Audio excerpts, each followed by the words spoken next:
nossa sétima palestra fala da virtude da caridade, do amor, uma virtude teologal.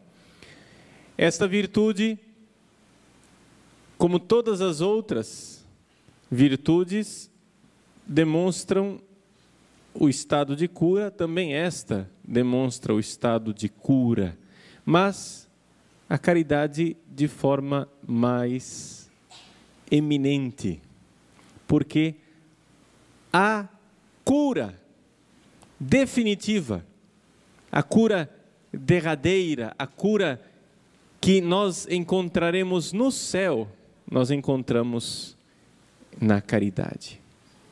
Porque as outras virtudes, de alguma forma, cessarão. No céu, não haverá mais esperança, porque nós já estamos na esperança realizada. Tudo aquilo que nós esperávamos já recebemos, não tem mais o que esperar. No céu já recebemos tudo em abundância. No céu, a gente não precisa mais crer, não precisa mais da virtude da fé no céu. Por quê? Porque no céu a gente já vê face a face. No céu não é necessário mais a virtude da justiça para dar a cada um o seu. Por quê? Porque no céu nós já temos cada um o seu. Foi feita a justiça. É justiça realizada, a virtude não é mais necessária, não é necessário mais distribuir nada, está distribuído, está dado. No céu não é necessário mais coragem, fortaleza. Por quê? Porque o mal já está vencido. Não há mais necessidade de coragem para lutar.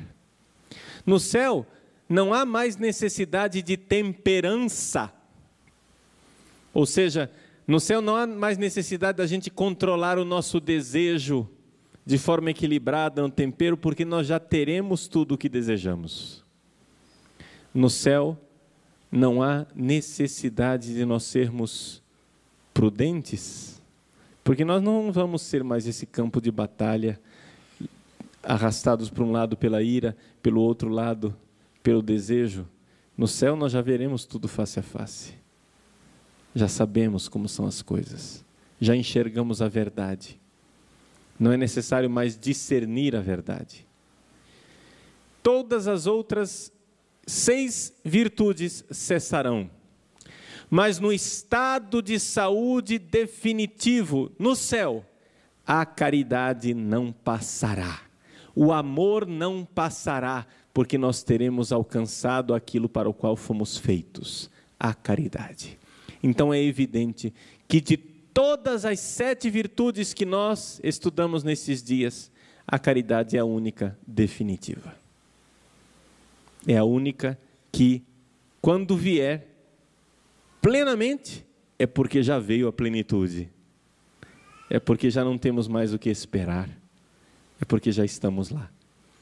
Estamos no estado de saúde alcançada.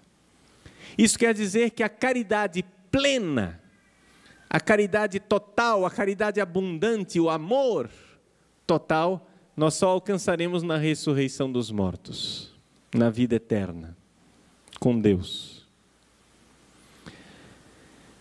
Mas isto já é o fim da história. Nós precisamos primeiro ver o início da história. Nós precisamos ver o que é o amor de verdade. Vamos então, aos poucos, ver o amor. Bom, primeira coisa com relação ao amor. Vocês sabem que eu estou usando a palavra amor e caridade, são sinônimos, né? Amor e caridade é a mesma coisa. Bom, o fato é que nós não sabíamos o que era amor. Todos os poetas e todos os seres humanos, ao longo da história, desde o tempo das cavernas, nós cantamos o amor, não é? Que felicidade, o amor. A gente pega as músicas populares, todas elas cantam o amor, né? É o amor. Todo mundo canta o amor. E, no entanto, nós não sabíamos o que era o amor. Nós só descobrimos o que é o amor quando Jesus morreu na cruz. Antes nós só suspeitávamos, tínhamos uma leve suspeita do que era o amor, mas o amor de verdade nos foi revelado na cruz. Foi somente na cruz que nós descobrimos o que era o amor. Antes nós desejávamos o amor, esperávamos o amor, cantávamos o amor, mas não sabíamos o que era o amor. Por isso, meus queridos, a primeira coisa que nós temos que ver ao ver a virtude da caridade, do amor, é compreender, em primeiro lugar, que nós não sabemos o que é o amor. Se nós queremos saber o que é o amor, nós precisamos olhar para a cruz de Cristo. Nós temos aqui atrás esse crucifixo, e Jesus, com esse coração enorme, é exatamente essa a ideia. A ideia de um amor enorme que se manifesta na cruz. Jesus, na cruz, manifestou o seu amor. Manifestou não somente o seu amor, Jesus manifestou quem Deus é. Deus é assim. Como? Bom, para entendermos o que é a cruz, nós precisamos olhar para o mistério pascal. E o que é o mistério pascal? Muita gente diz assim, que o mistério pascal é o mistério da ressurreição. Não é verdade, não é bem isso. Nós precisamos olhar para o mistério pascal como um todo. O mistério pascal como um todo é o mistério da paixão, morte e ressurreição do nosso Senhor Jesus Cristo. E se a gente for estender mais ainda, a gente precisa dizer que o mistério pascal é o mistério da paixão, morte, ressurreição, subida aos céus e derramamento do Espírito Santo. Tudo isso é o mistério pascal.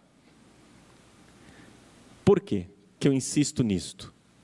Porque muita gente olha só para a ressurreição e não dá para entender a ressurreição se você não olhar para a Sexta-feira Santa. O Papa Bento XVI, no livro que ele escreveu, Dogma e Anúncio, ele diz assim: não tem direito de cantar aleluia na manhã de Páscoa quem não chorou seus pecados na Sexta-feira Santa. Muita gente, e certamente você já ouviu isso de muito padre por aí, dizendo que a nossa fé está baseada, está centralizada na ressurreição de Jesus, porque nós temos que parar com essa espiritualidade de Sexta-feira Santa, nós temos que parar com esse negócio de Sexta-feira Santa, de fazer procissão do Senhor morto, etc. e tal, e nós temos que viver da ressurreição. Isto é verdade em termos. Não tem como ressuscitar se você não morre. Por isso, o centro da nossa fé é a ressurreição. Mas desde que a gente entenda que ressurreição não existe sem Sexta-feira Santa. Porque pensa bem, como é que o cara ressuscitou se ele não morreu? Então, vamos pôr o juízo no lugar, cabeça no lugar, não é? Sem nenhuma ofensa ao nosso Senhor Jesus Cristo. Estou usando a palavra cara, né? Para você ver o absurdo que está atrás da coisa. Para você ficar chocado mesmo, usei essa palavra de propósito. Meus irmãos, o mistério pascal é o mistério da paixão, morte e ressurreição do nosso Senhor Jesus Cristo. É um mistério de um amor que é uma vida que morre, mas ao morrer ressuscita. A melhor forma da gente entender o que está acontecendo na cruz é um símbolo que Deus revelou no Antigo Testamento, a sarça ardente. O que é a sarça ardente? É um arbusto que está lá queimando, mas ele não se consome. Aparentemente está morrendo, mas na verdade ele está vivendo. É este o mistério pascal, ou seja, é uma morte que ressuscita e uma ressurreição que vem por causa da morte, ou seja, poderíamos dizer assim, que é exatamente no doar-se, no se entregar, no morrer, que está Deus manifestando a sua verdadeira vida. Vamos sair da teoria, vamos para o concreto.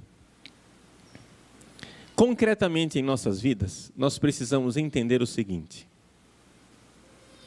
Jesus usou uma palavra tentando transmitir isso. Ele disse: quem quiser se salvar vai se perder, mas quem se perder por amor a mim vai se salvar. Esta é a realidade do amor, caridade. Eu me perco, eu me entrego, eu morro, e ao fazer isto, aparentemente eu estou morrendo, mas na verdade, eu estou me realizando, eu estou sendo feliz, eu estou me salvando. É isto. Agora, no livro que está sendo lançado agora, o primeiro capítulo trata da filáusia. É um nome estranho. Mas o que é a filáusia? A filáusia é exatamente o contrário da caridade. É por isso que no início do curso de terapia das doenças espirituais, eu precisei explicar o que é a filáusia, porque no final, no segundo volume, quando nós terminarmos, quando eu falar do estado de cura, eu vou falar do amor da caridade. São os dois opostos, é o caminho, é o itinerário que nós temos que fazer. Nós temos que sair da filáusia para ir para o amor-caridade. O que é a filáusia? Se vocês pegarem no livro, o livro tem uma definição, que é de São Máximo, o confessor. São Máximo diz assim, que a filáusia é um amor de si contra si. É um amor que eu tenho por mim, mas que na verdade eu me destruo. É amor de si, eu me amo, contra si, eu me destruo. Isso nós vemos claramente em todo pecado. A melhor forma da gente enxergar isso é a comparação que eu uso no livro, a comparação do drogado. O drogado, por que ele consome droga? Porque ele se ama, porque ele quer ser feliz. Mas todo mundo enxerga que ao se amar e ao querer ser feliz, o drogado está se destruindo, é ou não é verdade? É um mistério isso. O cara quer se salvar, mas na verdade ele está acabando consigo. Está se destruindo. É impressionante. Agora, isto que acontece com o drogado, acontece comigo, acontece com você, acontece com todo mundo. Cada vez que nós pecamos, por que é que nós pecamos? Já parou para pensar por que é que a gente peca? A gente peca porque quer ser feliz. Todo mundo que peca, peca porque quer ser feliz. Mas procura a felicidade onde ela não se encontra. O ladrão, por que ele rouba? Por que ele assalta o banco? Porque ele quer ser feliz. Ele acha que a felicidade está no dinheiro. O dinheiro vem e a felicidade não vem junto. A pessoa que comete adultério, por que comete adultério? Porque quer ser feliz, porque acha que a felicidade não está na sua mulher, não está no seu marido, comete adultério, procura a felicidade em outro lugar, comete o pecado, atrás da felicidade, mas a felicidade não vem. Vem o quê? O contrário, vem a destruição. Essa é a situação da filáusia. A filáusia é o amor de si contra si. E o que é a caridade? É o amor ordenado. É o amor correto. O amor correto acontece como? Pois bem, nós já vimos na palestra sobre a fé. O amor consiste nisto. 2 pontos, quem diz isso é a primeira carta de São João. Ele nos amou por primeiro. Então a primeira coisa, meus irmãos, que nós temos que compreender na nossa vida, é que o amor que salva é, antes de tudo, o amor passivo. É o amor que eu recebo. Nós temos que, antes de tudo, tirar da cabeça o farisaísmo de que nós seremos salvos se nós amarmos. Isso é verdade, mas isso não é a verdade inicial. Você está no meio do caminho e não está sabendo. No começo está um fato: eu sou amado. É este o amor que salva. Porque, só para o pessoal que estuda teologia, só vou dar uma nota de rodapé aqui. Se você não entendeu o que eu falei, não tem problema. É só para o pessoal não ficar perdido. O pessoal que estuda teologia, para entender. Se eu disser que o que salva é o amor que eu realizo, se eu disser que eu vou ser salvo porque eu amo, isso chama-se pelagianismo, isso é uma heresia. Pelagianismo é uma heresia que diz que nós seremos salvos por nossas forças e não pela graça. Eu é que mereço a salvação. Agora, o pelagianismo é uma forma requintada do velho farisaísmo. O que é que os fariseus faziam? Por que é que Jesus ficou tão irritado com os fariseus? A gente lê o Evangelho, não sei se você nunca se admirou com isso, mas eu me admiro cada vez que leio. Está lá as prostitutas, os publicanos, os romanos, opressores, os exércitos romanos lá, opressores, o pessoal, né? E Jesus deixa eles quietos, não diz nada contra eles. Quando Jesus se irrita, quando Jesus mostra a sua santa ira, contra quem é? É contra um bando de beato, devoto, né? É como se hoje Jesus viesse um padre, o padre assume a paróquia, uma paróquia que fica no cais do porto, onde tem zona de prostituição, tráfico de drogas, contrabando, todo tipo de miséria na paróquia dele, e ele só faz pregação contra as velhinhas do apostolado da oração. É mais ou menos essa a ideia. Jesus pega no pé de um bando de gente devota, os fariseus. Os fariseus eram uns caras legais, eles obedeciam à lei de Deus. Eles eram devotos, eram religiosos, eram bonzinhos, comportados. Jesus jamais disse uma palavra dura contra uma prostituta.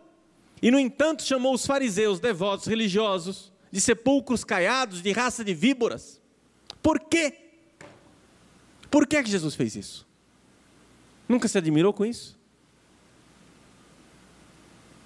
Jesus pega no pé dos fariseus, que se a gente fosse comparar com a nossa época, os fariseus seriam o pessoal de comunhão diária, que reza o terço todo dia, que faz a leitura da palavra de Deus todo dia, faz tudo direitinho. Jesus olha para essa raça de gente que somos nós, que é o Padre Paulo em primeiro lugar, que é você também, consagrado da Canção Nova, você que é membro das comunidades, você que é convertido de carteirinha, que tem trocentos anos de renovação carismática, que já está há muito tempo na caminhada. Jesus olha para você e diz: raça de víboras.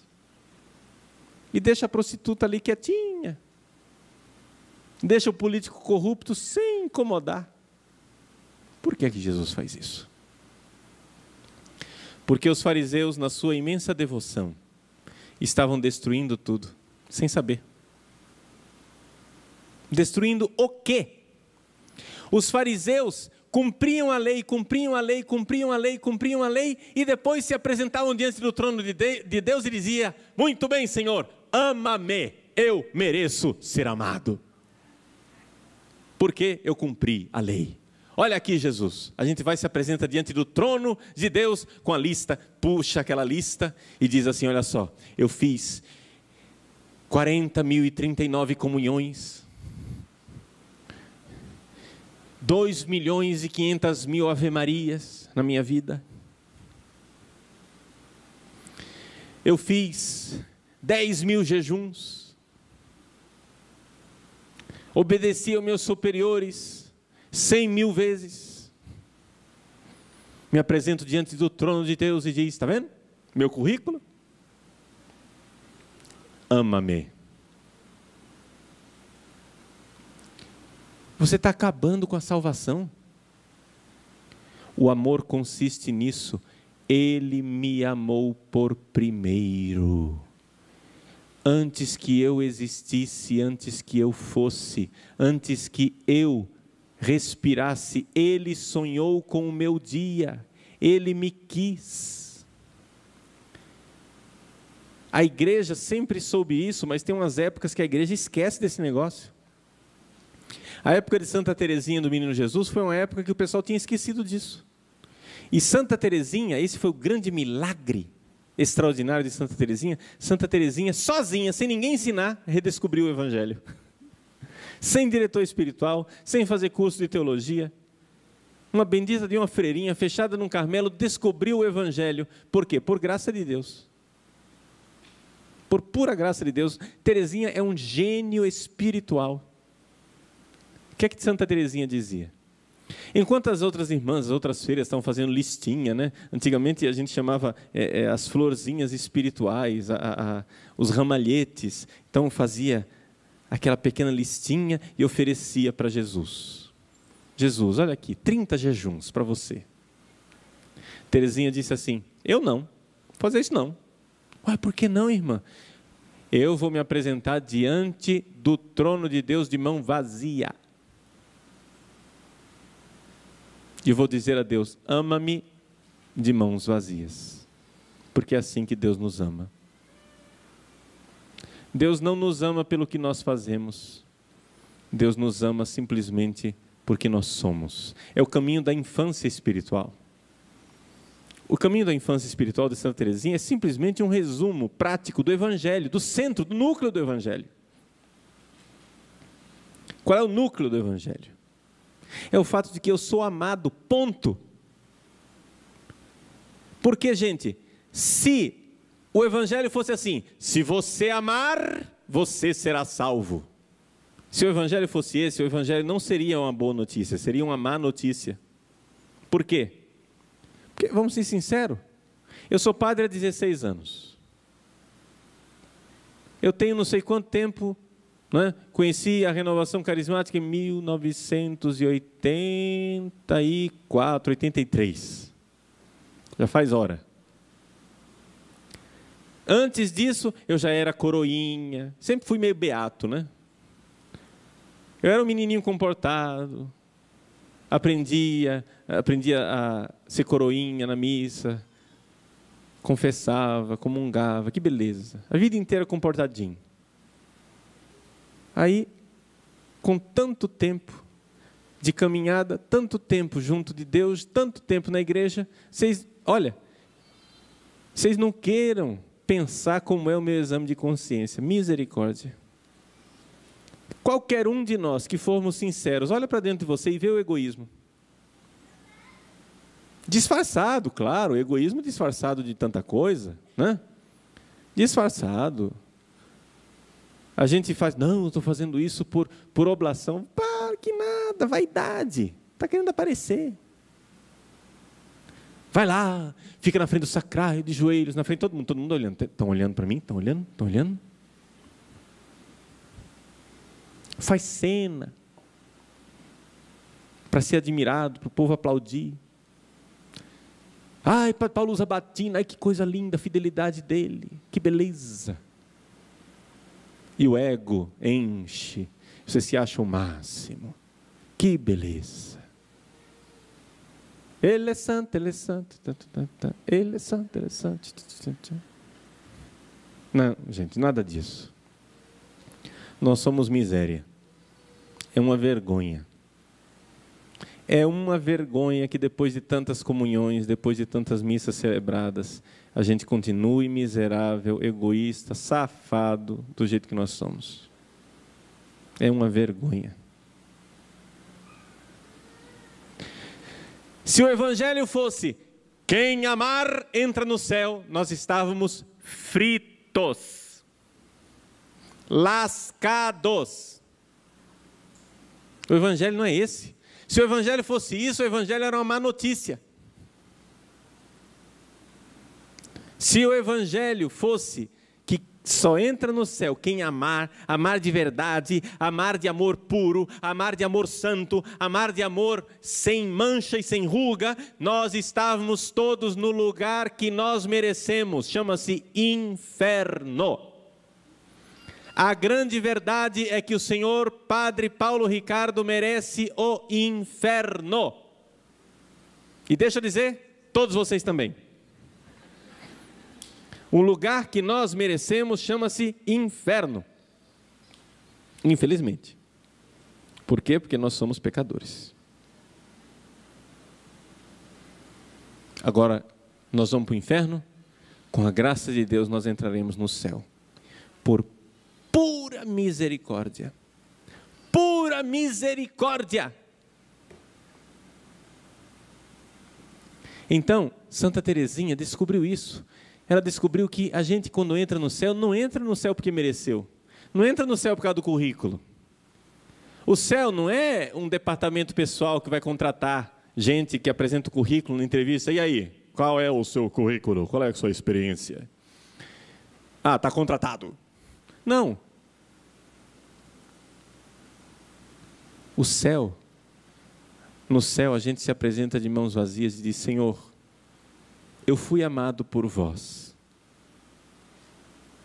Vós me escolhestes para ser padre. E eu não mereci. Eu não honrei minha batina. Mas como eu sou sem vergonha, eu estou aqui, com cara de pau, e peço para o Senhor: tem misericórdia de mim e arranja um cantinho no céu para mim.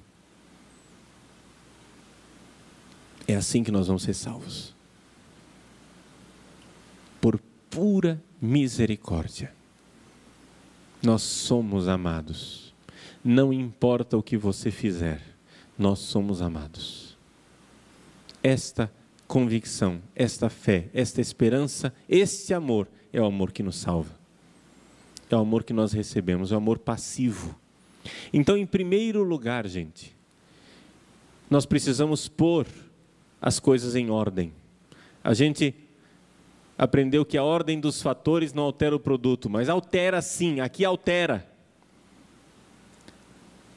Não é que eu amo e por isso Deus me ama.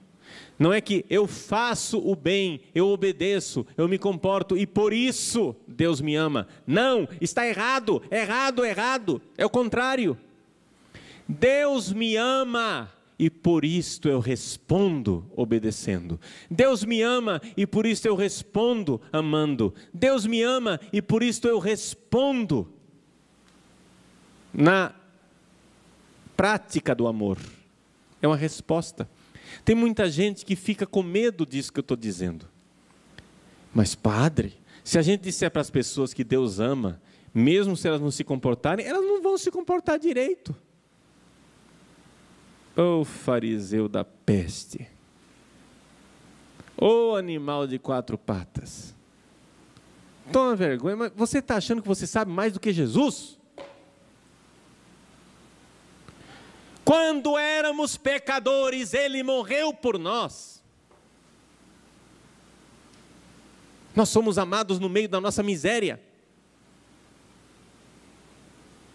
Não espere você estar limpinho para Deus amar você. Tem gente que vive um farisaísmo da moléstia dos cachorros, da gota serena, bem nordestino. Farisaísmo. Vocês sabem que eu sou de Recife, né? Pernambucano. Muito bem. O cara vive um farisaísmo da gota e acha que é cristão. Quer ver? Na prática? É assim. O cara vai e peca. Eu conheço jovens assim. O jovem vai, se masturba. Aí depois que ele masturbou, depois que ele pecou, aí ele fica, ele não quer rezar, ele não reza, né? Ele não vai à missa, ele não quer saber de rezar o terço, etc. e tal, até que finalmente ele confessa. Aí quando ele confessa, aí ele está com a cara limpa, aí ele vai e se apresenta para Deus de novo. Bom, agora eu estou limpinho, Deus, olha eu aqui, me ama. Não vê o farisaísmo?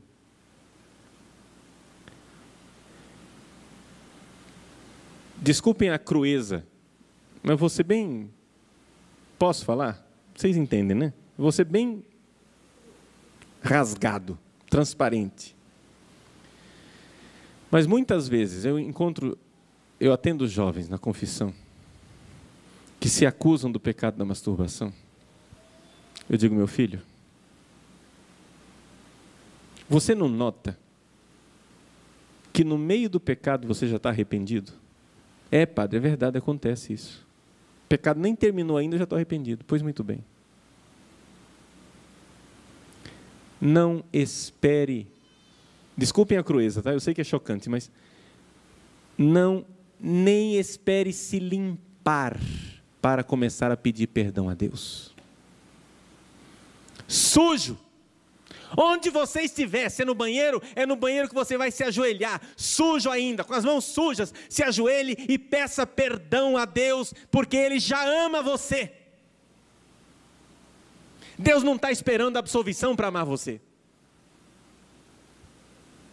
Deus ama você no meio da sua miséria, da sua desgraça, da sua sujeira, da sua porcaria, no meio da sua sem-vergonhice, onde você está, Ele ama você, e não é um amor condicional. Gente, o amor que redime é nós andarmos neste mundo sabendo que existe um amor incondicional. Você sabe o que é amor incondicional? Amor incondicional é aquele amor que não está dizendo assim, se você, então eu amo você. Esse é o amor condicional. Se, então eu amo. Não importa o que você fizer, não importa o que você viver, não importa que crime suas mãos cometeram, não importa por que lugares você andou se arrastando, Ele ama você. Este é o Evangelho, esta é a boa nova, esta é a boa notícia, este é o amor que nos salva e que nos redime.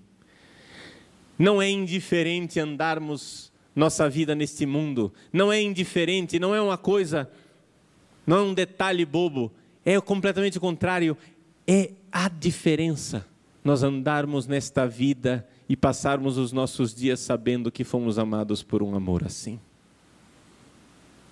Um amor que não pediu, mas amou.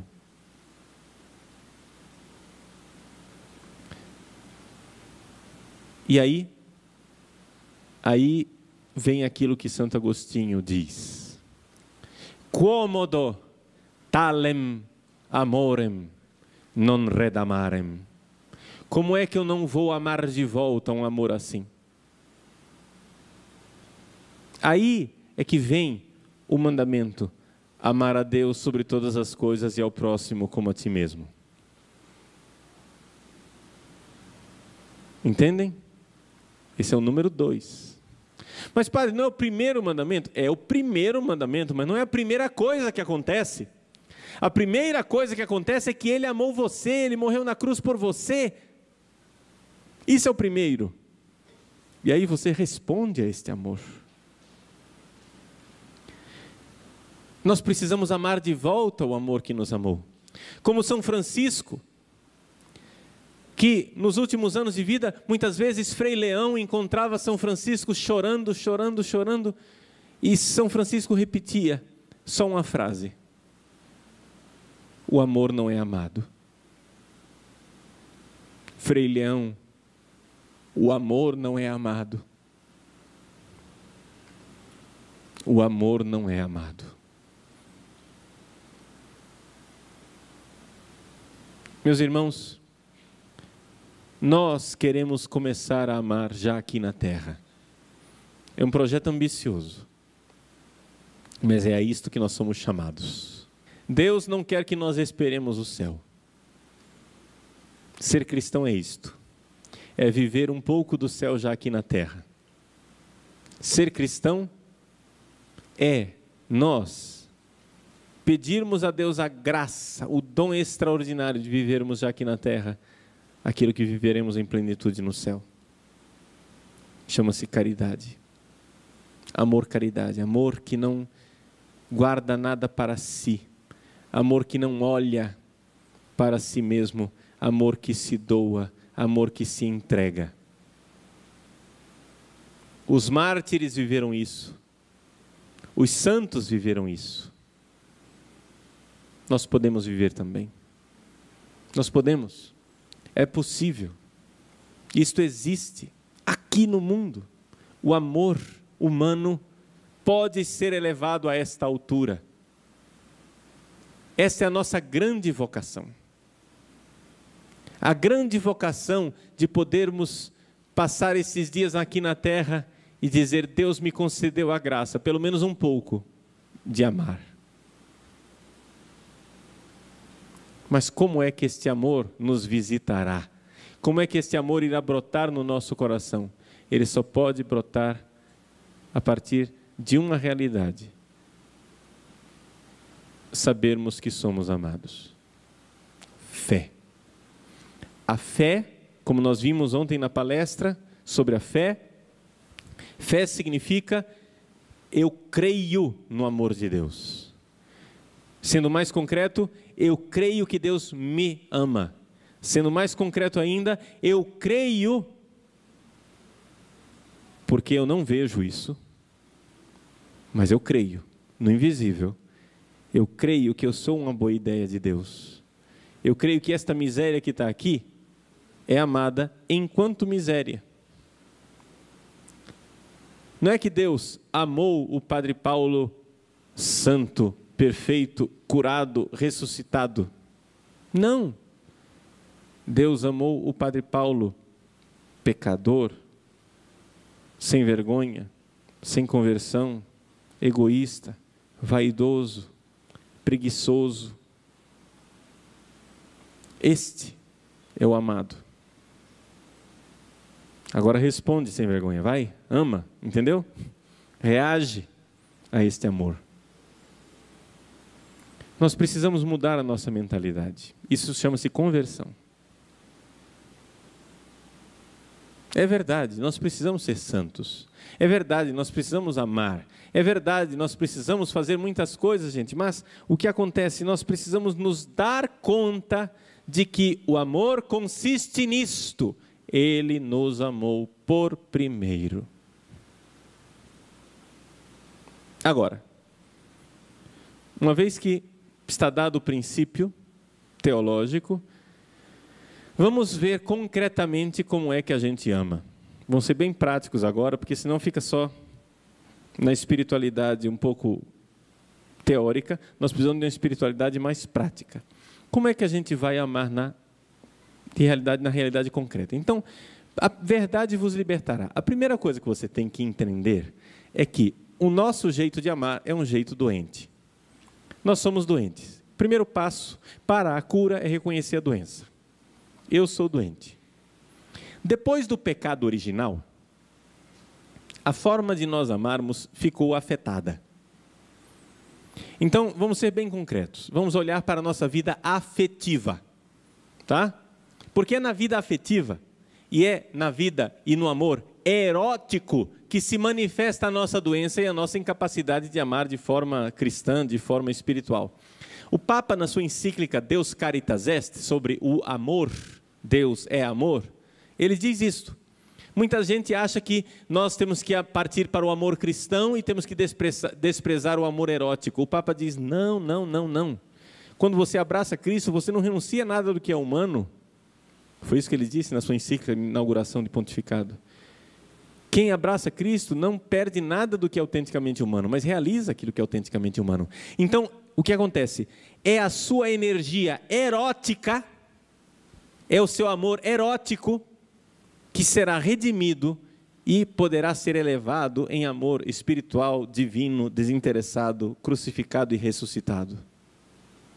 Então, nós temos que primeiro partir do mundo real. Tem gente que quer amar assim. Ele vai, eu tenho minhas energias eróticas e sexuais. O que é que eu faço? Eu castro, corta completamente as energias eróticas e sexuais, fico brincando de anjo, e agora eu vou amar como os anjinhos do céu. Gente, esse não é o caminho. Está errado. Não funciona. Você não é anjo. Quem quiser brincar de anjo vai terminar mais baixo do que os animais. Olha o que eu estou dizendo. Essa é a tradição da igreja. Não brinque de anjo, você tem corpo. Quem brinca de anjo termina pior do que os animais. E olha que a experiência da igreja já demonstra isso. Assuma que você tem sexualidade, energia erótica. E que essa sexualidade é doente. Esse é o primeiro passo. Então, passo número 1, reconhecer a doença. Essa doença pode estar doente, a sua energia erótica pode estar doente de duas formas. Depois do pecado original, o amor erótico humano ficou marcado sempre por um certo sadomasoquismo. Deixa eu explicar.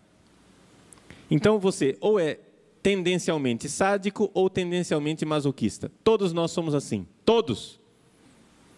Tendencialmente. Não, vejam, quando a gente fala sadomasoquista, o cara já pensa, sadomasoquista não é aquele que gosta sente prazer quando tem chicote, né? Roupa de couro, máscara, algemas, isso daí que é o sadismo e masoquismo? Não, esse é o caso extremo. Você pode não gostar nada disso, mas existe uma tendência sadomasoquista. O que é a tendência sadomasoquista? Deixa eu explicar. Isso está no livro, quem quiser aprofundar, está no livro, no capítulo sobre a luxúria. Tá? E na terapia da luxúria. O que é essa tendência sadomasoquista? Quer dizer o seguinte, eu tenho uma tendência ou de ser senhor ou de ser escravo.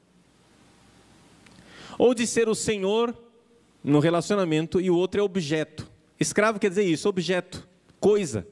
Escravo é uma pessoa que virou coisa, que virou objeto. Então nós temos essa tendência em nós. A tendência do escravo é ser o objeto, alguém vai cuidar de mim. É como se fosse assim, como se fosse uma pessoa que tem um cachorrinho. O cachorrinho fica ali ao redor, né, servindo o seu senhor. Então você olhe para os seus relacionamentos, e quando eu falo de energia erótica, eu não estou falando necessariamente de energia sexual, eu não estou falando de sexualidade genital, não isso. Isso pode acontecer numa amizade onde você não tem nenhum pensamento sexual, mas existe ali de alguma forma uma atratividade, né? Existe ali uma recompensa. Então, você veja que existe sempre, nos relacionamentos que você tem, não é? Existe o lado que domina e o lado que é dominado. Você tem que identificar a qual dos dois lados você pertence. Por incrível que pareça, existe um ganho, existe uma recompensa, existe um prazer em ser dominado, em ser objeto. As pessoas, é humilhante admitir isso, mas isso faz parte da redenção, você precisa admitir isto. Deixa eu dar exemplos concretos, porque senão fica só na teoria e aí não vamos para frente. Eu atendi uma vez um rapaz casado já há muitos anos, já tinha uma filha, e ele chegou no meu escritório, lá no seminário, chegou e disse assim: padre, eu devia ter ouvido o senhor me convidou para ser padre, eu devia ter sido padre. Eu disse: o que é que foi, meu filho? Meu padre, eu vou separar da minha mulher. Por quê? Porque não dá. Padre, nós já estamos há mais de 2 anos sem ter relações sexuais. E por quê? Porque ela é muito ciumenta, porque ela é uma megera, porque ela é um sargento, porque ela é mandona, porque ela faz tudo.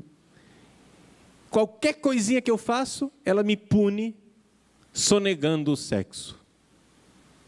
Eu quero ter relações com ela, ela não deixa. Não, você não está se comportando direito. Eu vou me separar.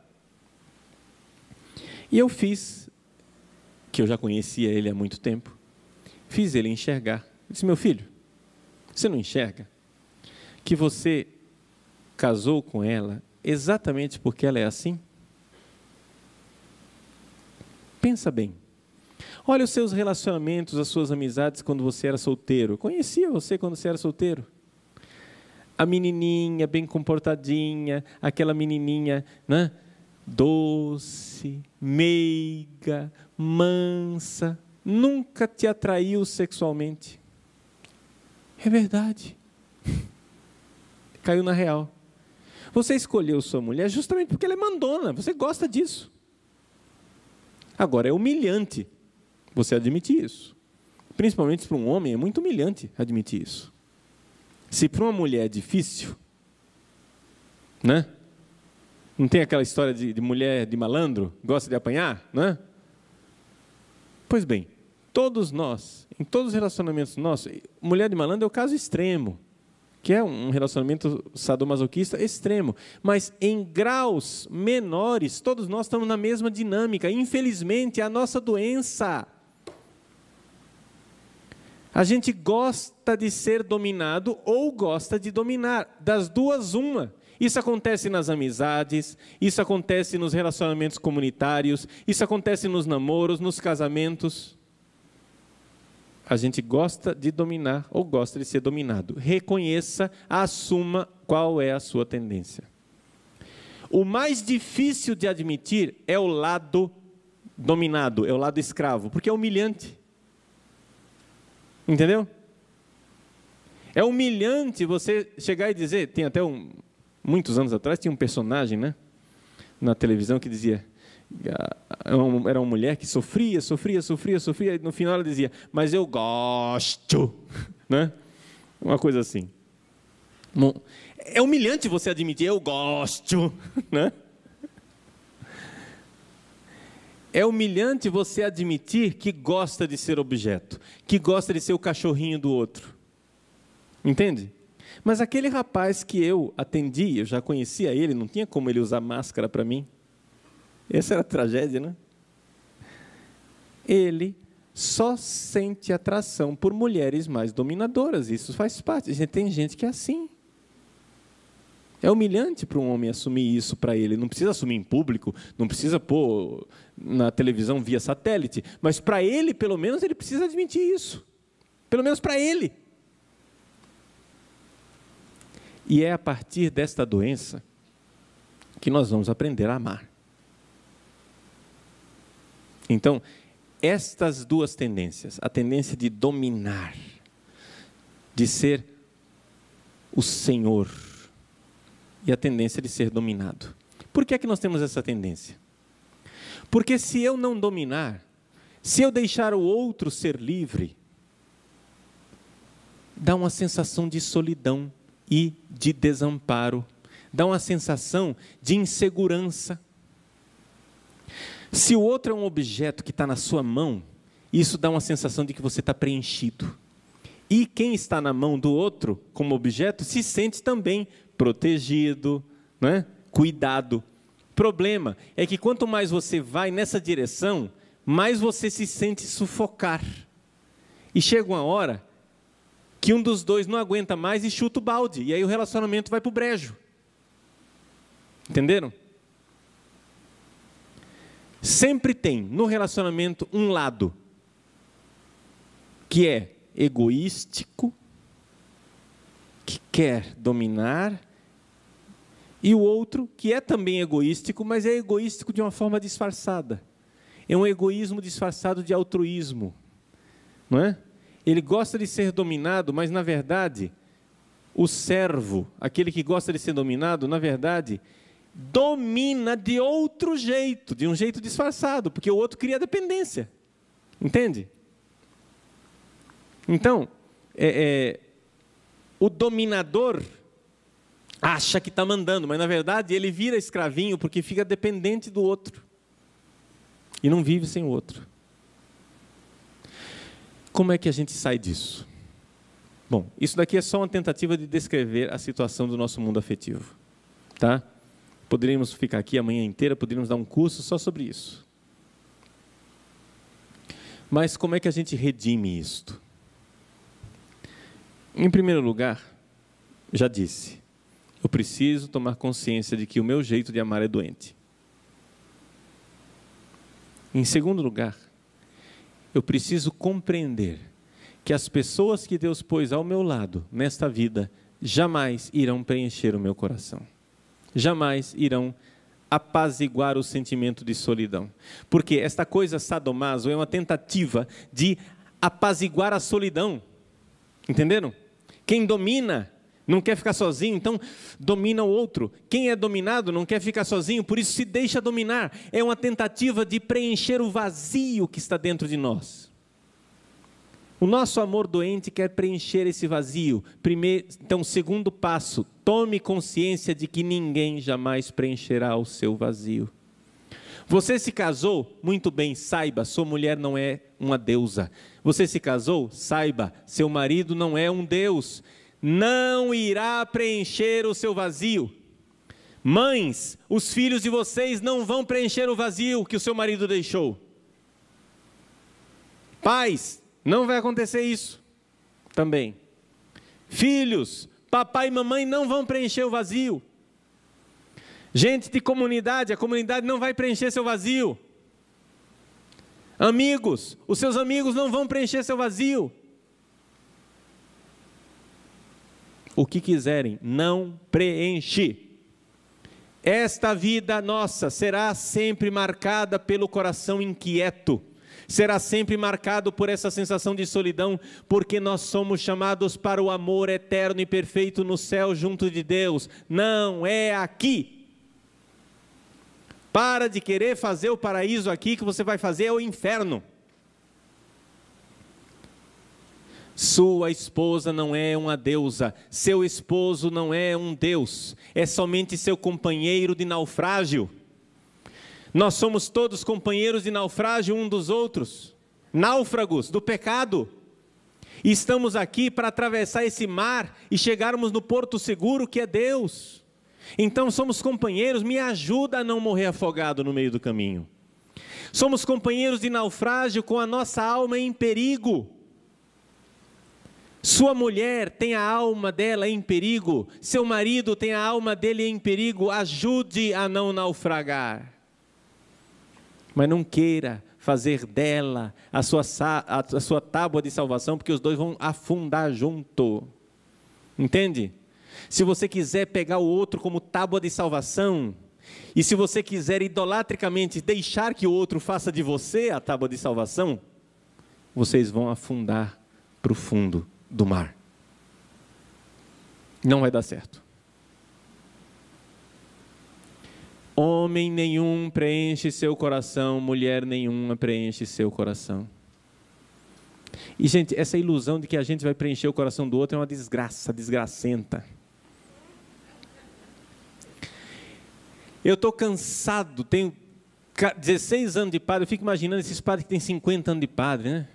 Ontem teve o padre Lages, fez 100 anos de vida. Eu fico pensando, se eu com 16 anos já estou cansado de ouvir as mesmas coisas no confessionário, o que é que deve ser quando eu fizer 50? É uma novelinha que você já viu 50 mil vezes. Que novelinha que é essa? É a novelinha de que a pessoa põe toda a culpa da insatisfação dela no outro. Entendeu? Você atende uma irmã celibatária. Ah, padre, eu acho que eu não tenho vocação para o celibato, não tenho vocação para a vida religiosa, para a castidade, etc e tal, eu quero me casar. Ô, minha irmãzinha, homem não vai preencher seu coração, mulher. Larga de bobagem. A mulher casada, ah, padre, eu acho que eu casei com o homem errado. Você pode casar 50 vezes com 50 homens diferentes, o resultado vai ser igual. O problema só muda de endereço. Não tem casamento que sacia ninguém, não tem celibato que sacia ninguém, porque nós fomos feitos para o céu. Para de bobagem. Então, não sufoque o outro. E não se deixe sufocar. Você fica dizendo, padre, essa pessoa me sufoca. Mas você deixou. Você chegou nesse ponto porque você deixou. Você quis. Não põe toda a culpa no outro. Foi você que jogou a isca. Você seduziu.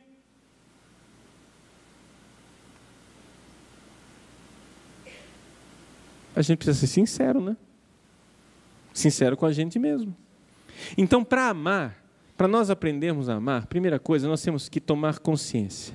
Nosso pecado, nossa forma de amar é doente, ela é sadomasoquista, ela está marcada pelo servo e pelo Senhor.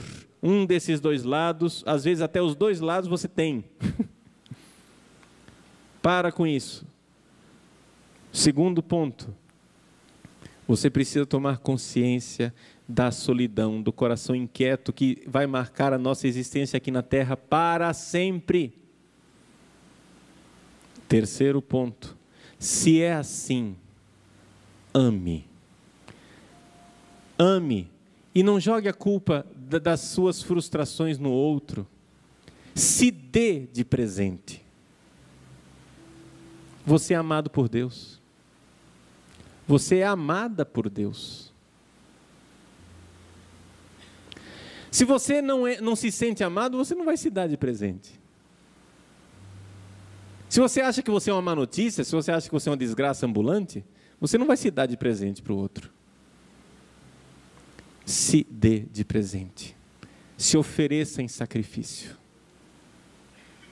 Não fique se lamuriando, se lamentando, né? Aquela coisa, aquela língua de trapo que fica batendo o dia inteiro. Ah, mas eu faço tudo para todo mundo, ninguém liga para mim, ninguém faz nada para mim, eu faço para todo mundo, ninguém faz nada para mim, eu faço para todo mundo, ninguém faz nada para mim. Para com esse negócio, criatura.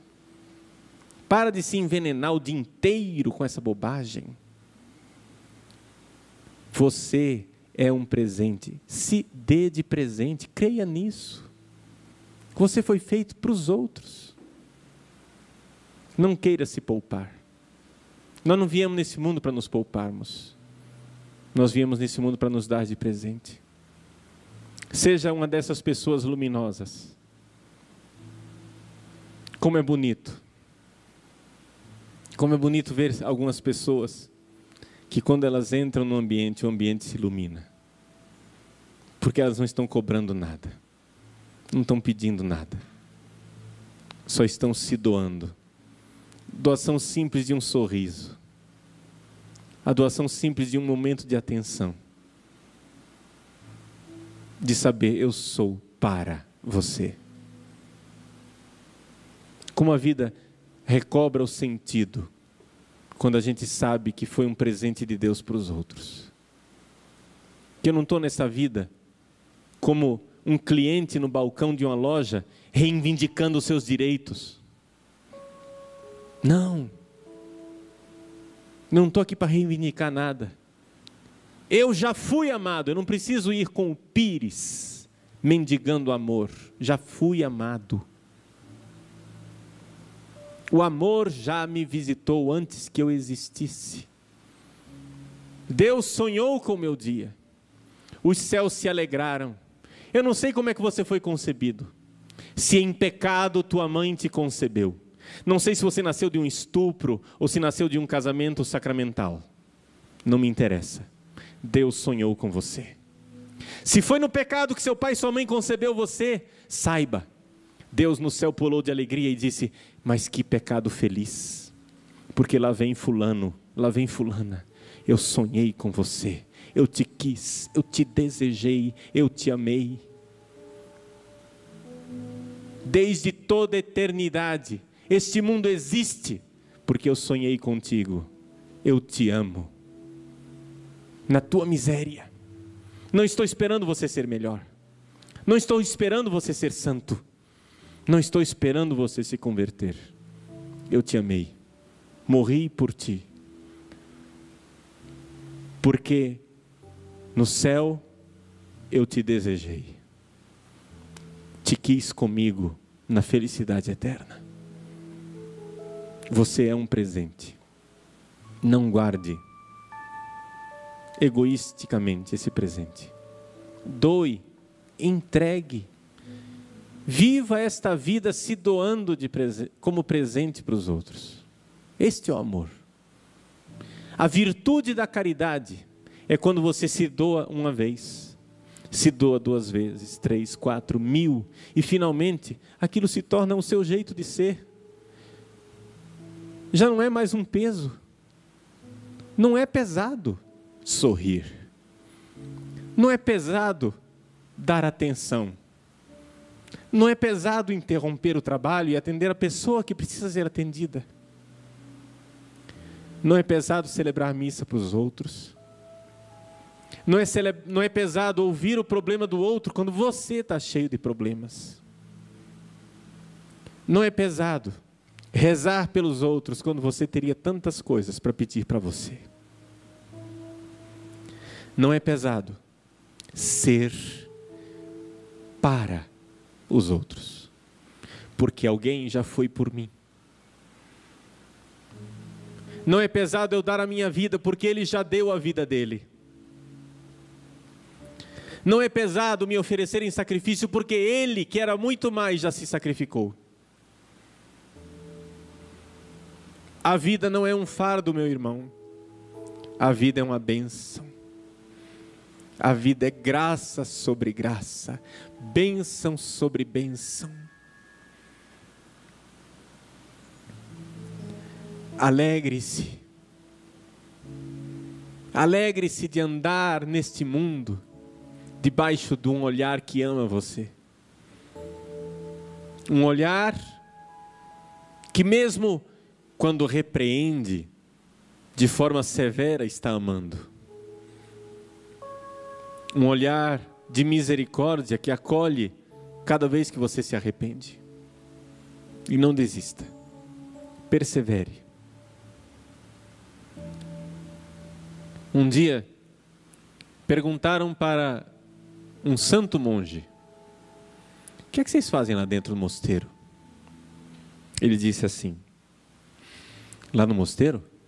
No mosteiro a gente cai, levanta, cai, levanta, até o dia que ele voltar. Quando o nosso Senhor voltar, Ele vai ver que a gente caiu e está para levantar. E então Ele vai nos levantar definitivamente. Seja essa a nossa luta, seja essa a nossa perseverança. Eu sei que a gente se doa, aí depois se arrepende e pega de volta. A gente se doa, depois se arrepende e pega de volta. Mas vamos lutar. Lutar e continuar doando, mesmo que a gente pegue de volta depois. E um dia, a gente vai se doar definitivamente. Deixe que Deus olhe para você com esse amor, sabendo que o céu me ama assim, nós amaremos também e seremos curados. Se nós andarmos nesta vida, debaixo deste olhar que nos cura. Amém.